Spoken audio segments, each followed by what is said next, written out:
আমার সন্তানটি অ্যাক্সিডেন্টে মারা গেছে। সেই মৃত্যু এটা আমার মানার মতো আসলে কোনো কারণই নেই। আমি কিভাবে মানবো এটা বলেন? কথা ছিল তো আমি মরবো, আমার সন্তান আমাকে দাফন করবে, কাফন করবে, সবকিছু করবে। আর আজকে আমার উপর দায়িত্ব পড়েছে তাকে দাফন করা। এটা যে কত বড় কষ্টের যন্ত্রণা সেটা আমি ভাষায় প্রকাশ করতে পারবো না। আমি এটাই বলবো যে আপনারা তার জন্য একটু দোয়া করবেন সবাই, যাতে মহান রাব্বুল আলামিন তাকে বেহেশত করেন। আপনাদের কাছে আমি দোয়া চাই।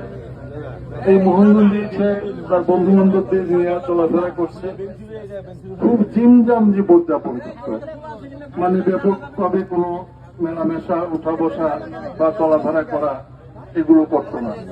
আমি ছোট থেকেই তাকে ইন্টার পাস করার পরে থেকে ইন্টারমিডিয়েটে আমি পড়াইছি ঢাকায়। এরপরে থেকে তাকে খুব বেশি একটা মোহনগঞ্জে আসতে আমি দিই নাই। আমি চেষ্টা করছি ঢাকায় রেখে তাকে কিভাবে গড়ে তোলা যায় সেটার জন্য।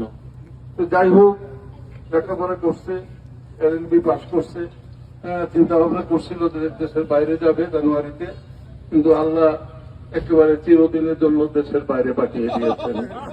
সেটার জন্য আমি আসলে মর্মাহত।